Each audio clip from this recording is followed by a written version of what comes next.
Welcome back to My Car Shop. Today is a day I've been waiting for, actually for a couple of months.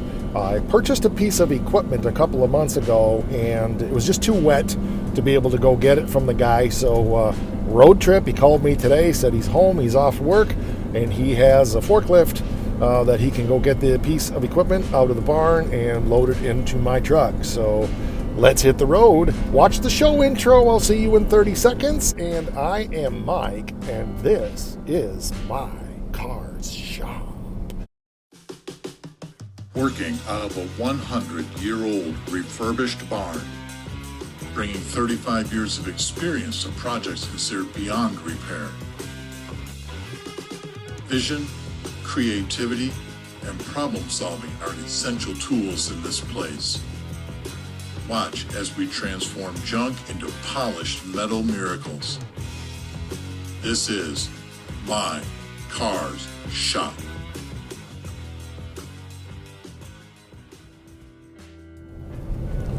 So as I said in the intro, before the intro, I thought I would intro it right now and say that we're on the road, making a little road trip and picking up a piece of equipment. Place is about 45 minutes away. I'm excited about this one. I had one of these a long time ago, and I had to sell it because we moved to Wisconsin and I couldn't move all of my cars and all of my shop equipment, so I sold off some stuff. And I've been looking for one of these particularly for the last year, and my good friend Jim called me a couple months ago and said, hey, he had found one on Facebook Marketplace. But as I mentioned, the ground was too wet and we couldn't get it out of the barn. And quite frankly, I had half given up, figuring it was never going to happen. But I had just actually finished filming an episode at home, was working on the prep for the next episode for tomorrow that I'm going to film. And this guy called and said, I'm available right now. Can you come and get this thing? So, woohoo! Let's do this road trip and we'll surprise you. Or maybe not. But, you know, road trips are cool. So let's just do this.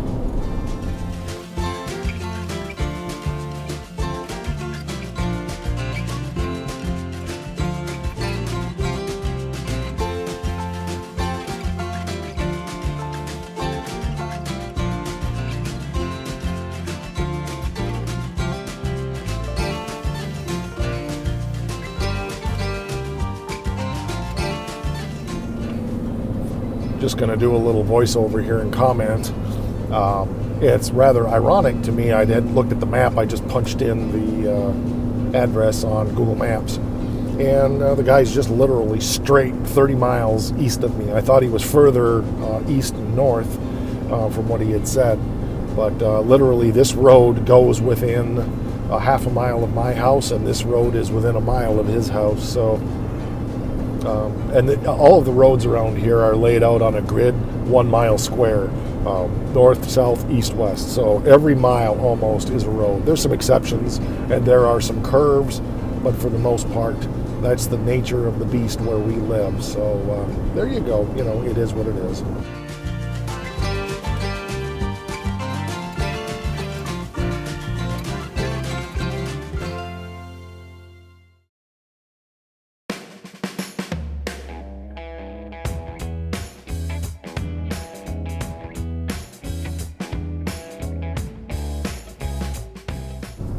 It may be an interesting segue, it may not, but just things that occurred to me.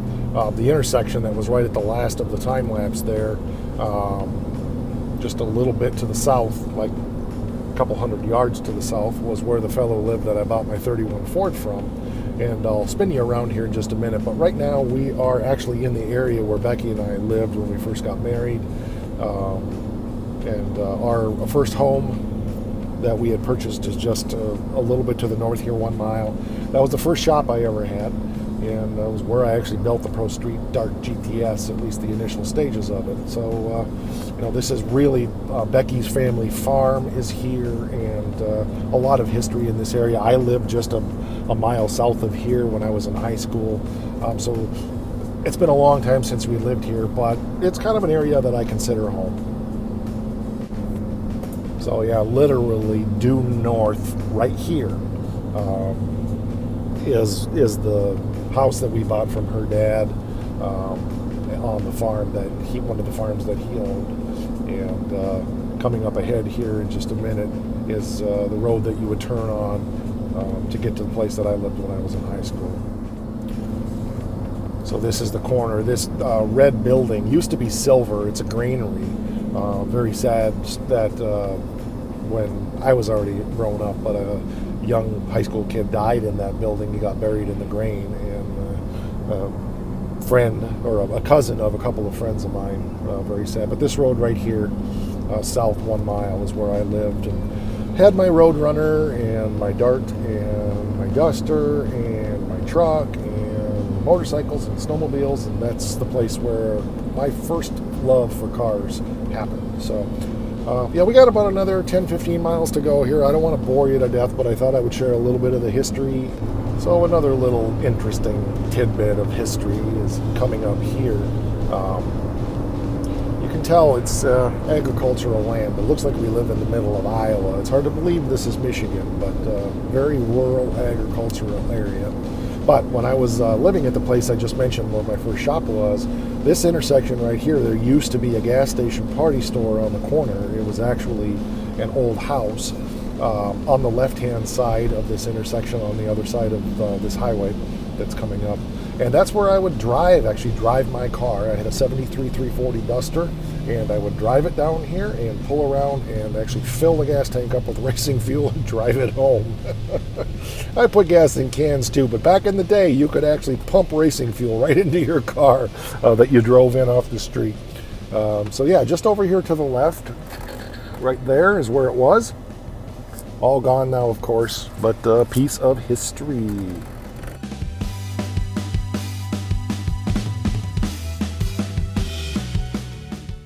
We are almost to our final destination here, and I'm not going to be able to film there. I didn't get permission from the guy. I didn't figure it was worth it for what we're doing, so we'll have the great reveal when we get home, but we're almost there. Probably a couple more miles to go, so I won't bore you anymore with my history, but thought you guys might find it a little bit interesting going back 30 years or so in my automotive past.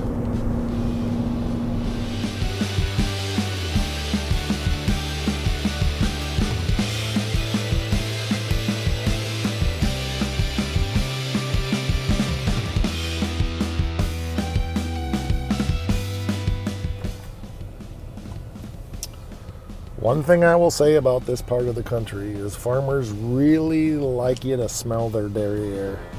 Wow, somebody was spreading manure down by his place, and it was bad. I wasn't able to film, partly because it was just fast and furious. He was busy and wanted to get it loaded, but also, as I said, I didn't ask permission and didn't feel it was necessary. So we're on our way home, and you can see just the peak of the piece of equipment that's in the back. So hope the anticipation is building. It's so exciting. It's pretty cool. I've wanted one of these for a long time. Like I said, I had one. So next thing you'll probably see is the great unveiling. And I know, no big deal. Some of you think you're wasting your life probably, but I'm excited about it, and I want to share the journey with you. So the diehards on the channel will get it, and other people will get upset, and that's the nature of YouTube, so it's all good. All right, 30 minutes home. Rah! Well, here it is. I've been wanting one of these for a long time. I had one, as I said. It's a probably from the 1940s axle lift. Could be a little older than that, in the 40s, 30s to 50s, somewhere in that area. They call it a bay lift jack or a bay lift hoist. And it basically is two arms that you put under a car, and it picks the car up about 4 feet in the air or so. And you can't see them, but on the other side of the car, a friend of mine, Jim, actually gave me a set of jack stands that are really tall. If you've been through the episodes, you saw pictures of the 47 Ford body way up in the air on jack stands, and those are the jack stands. And he has one of these, and this is how we lifted it. I used to have one of these years ago that was bigger, and as I mentioned, I sold it. I wanted another one. I got one, and here we go. So I got to figure out how to get this thing out of the truck. I still have my front porch from my house in northern Michigan there. Hopefully I can get it out of here with the cherry picker. So this could be interesting. It could be fun, but I got to move some stuff around, and then we'll get it out of there, and we'll maybe put the air gun on it and blow, and see if we can get it to move. And once again, as soon as I turn the camera on, Highway I-80 here.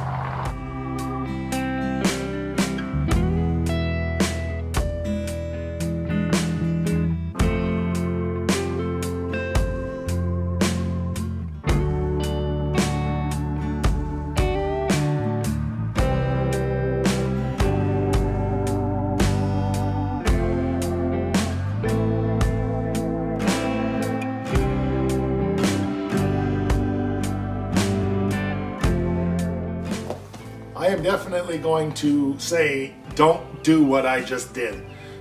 Everything went the way that I figured it was going to. I figured it was going to probably pivot, etc., etc.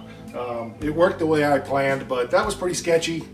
But, you know, I kept myself out of the way if it fell. Shouldn't have crashed on me too bad. Shouldn't have crashed on me at all, but that was a bit sketchy, so that is definitely the way not to unload something like this. All right, I'm going to pull the cherry picker out from underneath it, and we'll see if it will blow up or not. I don't mean blow up as in boom, I mean like will it lift? Because it's been sitting outside. I'm going to guess we're going to have to pull the cylinder apart and put seals in it, but you never know.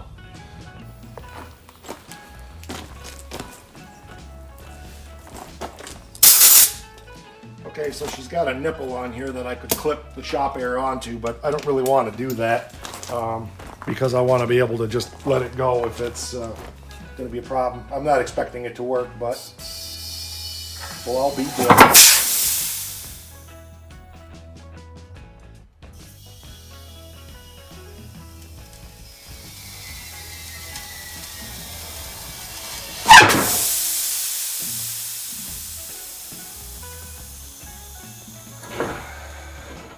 Kind of wished I hadn't hit my deck, but it didn't hurt it any. But it works. It's just rusty as hang, so we're going to try to get it all the way up.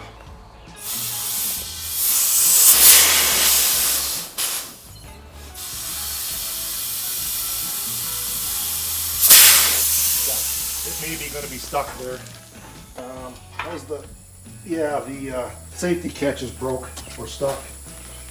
And of course, I got to get liquid on there now. I was expecting that, so. But the point is, it went up, and that's cool.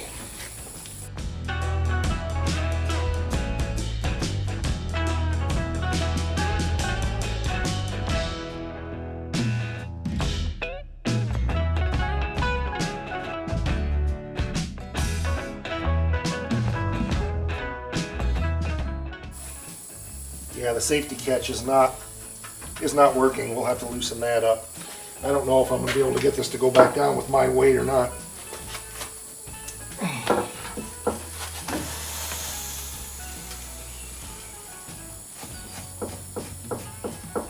Cool.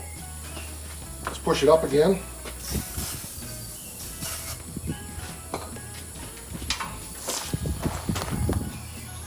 Make sure I'm not going to hit that.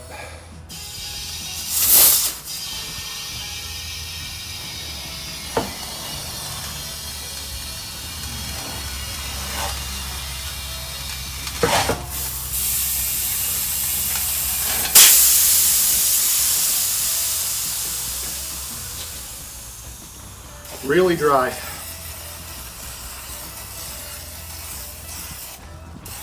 Probably going to have to put packings in this, but for now, I'm pleased with the way it's actually working. So,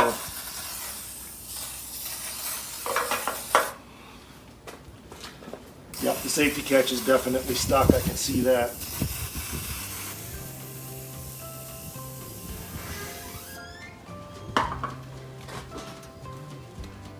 Ghost's coming in the shop. It's going to be a little bit harder this time to get up there, get her to go down.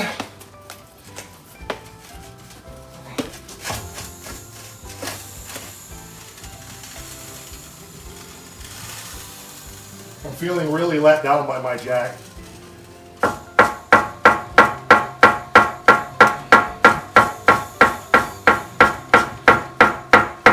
Good thing I'm so fat.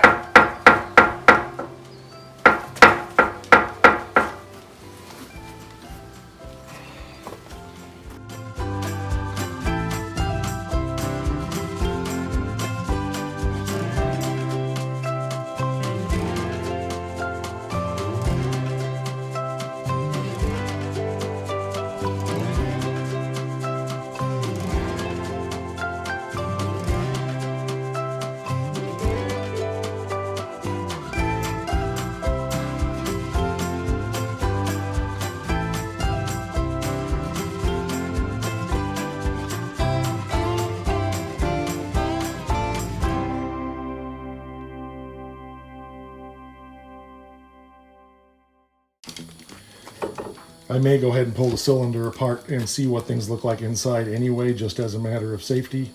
But I'm surprised that it works. I wasn't expecting it to, although I was hoping it would. So there you go. Baylift hoist. It's really hard to even find them on the internet as far as like any history on them at all. But from what I can remember, like I said, between the 30s and the 50s, they were common in garage situations.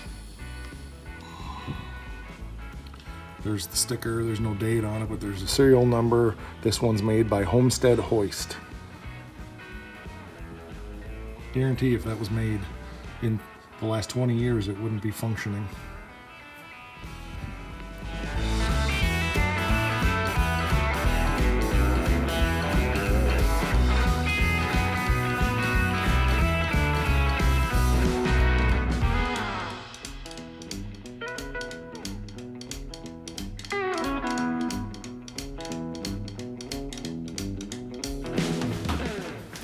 Well, that's going to do it for this episode of My Car Shop. I really appreciate you being here. I really appreciate you taking the journey.